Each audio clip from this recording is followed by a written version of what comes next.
Okay, Greek myth again. Well, this isn't really Greek myth. It's going to be kind of touchy on Greek myth to start with, and then it's just going to go on. Europeans and trees. And I'm going to pick on the Greeks just because of the Dryad. For those of you that do not know, Dryads are nymphs that are connected to trees. They're wood nymphs. Most nymphs you run across are connected to something or other. There are ocean nymphs and river nymphs and glade nymphs and all other sorts of things. The Greeks and Romans were kind of animist. Everything had its own spirit. The Dryads are the tree nymphs. You have the Hamadryad. You have other sorts of dryads out there. And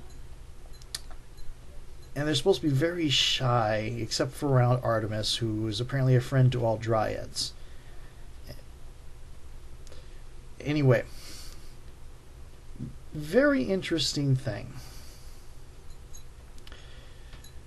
Dryads tend to be one of the most desired sets of women in Greek myth. Eurydice, who married Orpheus, was a dryad. One of the women, the river daughters that Apollo tried to take for his own, and who was turned into a tree permanently by her father, the river god, a river god, I should say. She was kind of a dryad. A set of dryads nursed the infant Zeus before he took over the heavens from his father.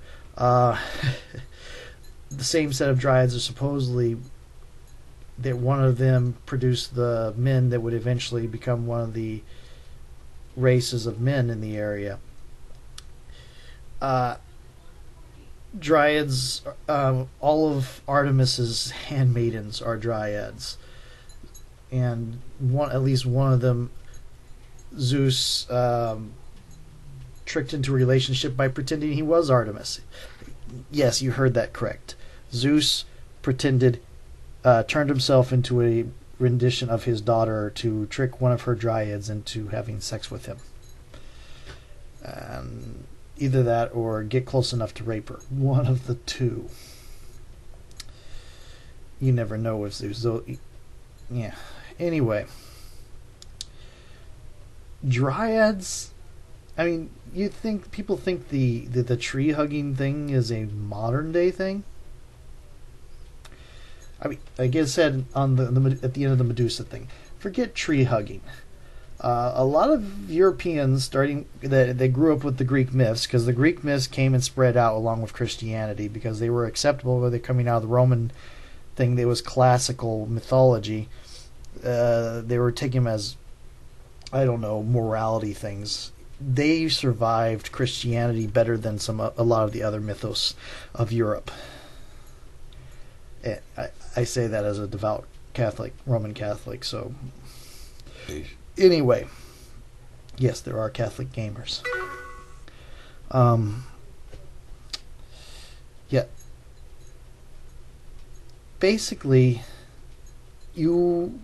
Europeans don't seem to think that a place is fit for living if there aren't a whole lot of trees nearby. Yes, we cut down a lot of trees. But if there aren't trees there to begin with, guess what we do? We bring them. Take a look at the Midwestern United States.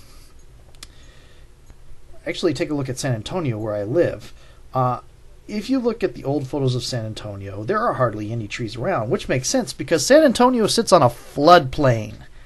Big trees do not naturally grow in this area. They get washed away before they can get too large. Then you bring in a city. The city starts putting controls on where the water can go because they don't want their buildings flooded out. And because we don't want to ruin the natural beauty, they start planting trees. Well, the trees weren't there to begin with. But we assume, as European society, I don't know, and I don't know that the Hispanics do this at all. I've noticed that The whole thing about replanting trees and insisting on green trees is throughout a lot of European, and I guess it's in Asia and Japan too, with the cherry trees and the cherry blossoms. But it just really seems to me that the Europeans, we came over here and said, hey, there's no forest here. We need to put a forest here because there needs to be forests everywhere. There are places all up and down the Midwest that have tons upon tons of forests that before the Europeans got here were just wild plains. And part of that is because we stopped the forest fires that would start up, the wildfires, I should say, not forest fires, that would start up naturally all up and down the things. And so the trees get a better chance to grow. But, yeah, I mean, that's literally, it just seems like where we go, we bring trees. You go down to Moab, Utah. Granted, it's an oasis. There are trees there in the middle of the desert. It's an oasis, but there are trees out there in this little spot in the middle of the desert in Utah. You go to you look at pictures of L.A. and the parks and all that. I mean, the L.A. doesn't have all that many trees, but you look at the parks and there are trees. We bring palm trees from places up to into places where there shouldn't be palm trees. One of our biggest folk heroes was Johnny Appleseed. And I just sit here, think about this. It was like we keep bringing, and then you have the environmentalists and the conservationists nowadays who want you to save all the trees or plant trees to replace the ones that are cut down. Great, and here's the other thing.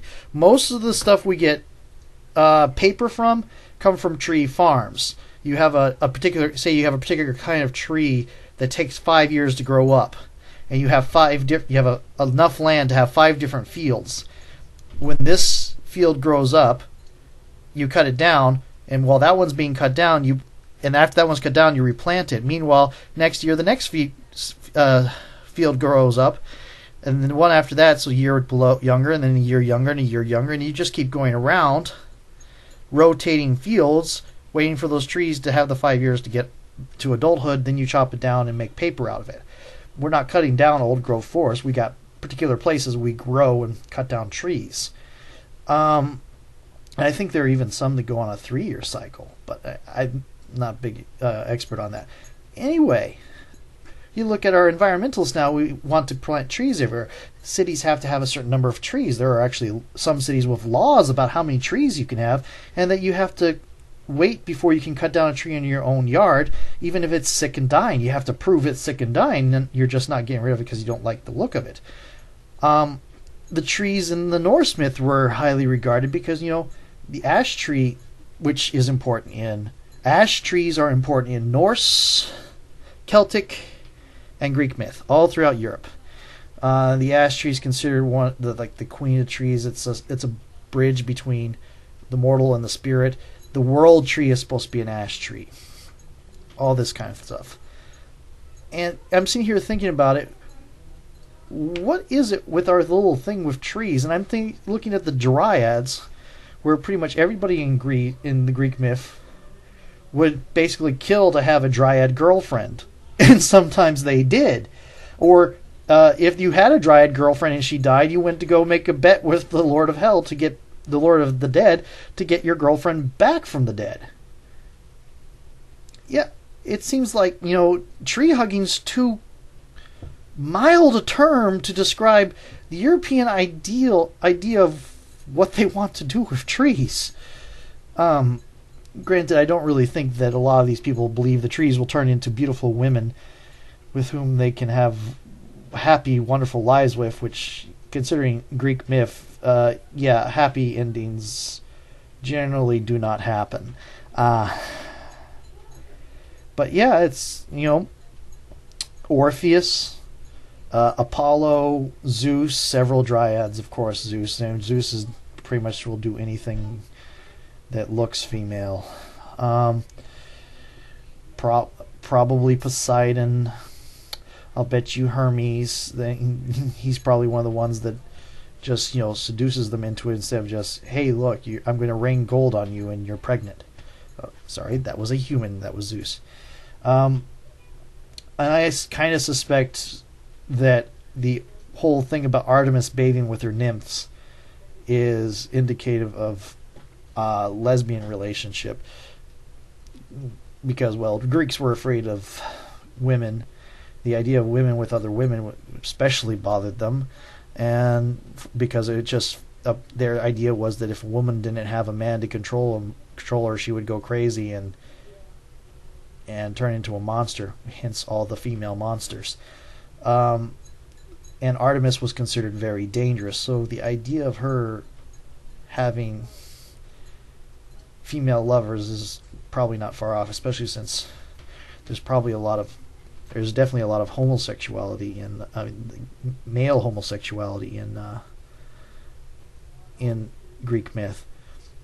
They don't like the female sexuality as much, so they kind of couch it in terms double standard.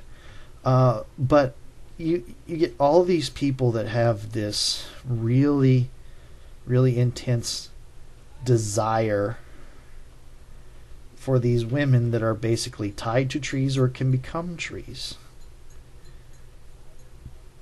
And it's just kind of continued.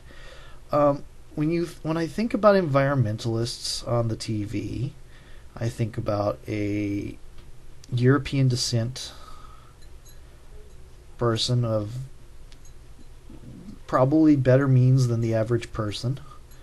Somebody who has money to go around to places and set up these things. Somebody who's goes outdoors for the fun of it. That's what I generally think of the environmentalists. And you could almost generally kind of see that our dryad archetype being come into with the women that get into the environmentalist movement, and having the men having the dryad appeal for these women that are connecting themselves with nature. And probably it goes all the way back to the idea of the trees, of the Mother Earth and all that. And probably that's the appeal with Gaia and stuff like that. But it really, it just seems that, we tend to see, especially the slender, smooth kind of things like the willows, the ash, and stuff like that, as very female entities, as versus the oak, which we kind of look at it as male. There aren't a lot of male tree-related things in Greek myth. The male tree probably comes from elsewhere. Most of the things you see related to trees in Greek myth are female. But then again, I guess the oak was mostly a Northern European rather than a Mediterranean thing anyway. So yeah, this has just kind of been a rather random rant. But basically, yeah, that's what I'm saying, is that people seem to, Europeans at least, seem to have a thing for the idea of a woman who is a tree.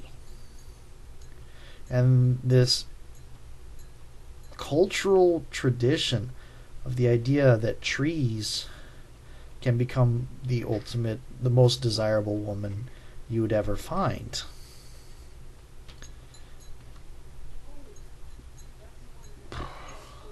And then again, it could come right into the whole defiling thing, because at the same time, the men that want the women, with the exception of people like Orpheus and all that, tend to try to force them into relationships after they're told down. There are a couple minor stories with dryads that are kind of happy endings. And Orpheus would have been a happy ending if she hadn't died young. Stuff like that. And that's the other thing. The dryads are kin of immortals, but they are mortal because they can die. Eurydice died to a snake bite. This was the case with a lot of the lesser immortals. They are only immortal as long as nothing kills them. It's like you get Lorien in Babylon 5. Well, we're not immortal as you say it. We can get sick and die, or get injured and die. And some of the others, they grew sick and they died. They got injured and they died.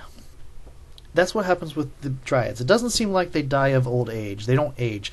They will stay young and beautiful for as long as they live. but eventually something might kill them. And I guess a couple of them will even die of old age, but they'll still look beautiful when they die of old age. It's just probably reading too much into it, but that's kind of what ranting is for. But it's just kind of interesting the way that works. How many of the women that get chased in Greek myth are dryads? And how fervently into the whole environmentalist thing, how a lot of the environmentalist thing is European descent. There are several others, obviously. I'm not going to say it's all European descent, but a lot of the ones that get into it as the good thing to do, probably without overall understanding of what it's about.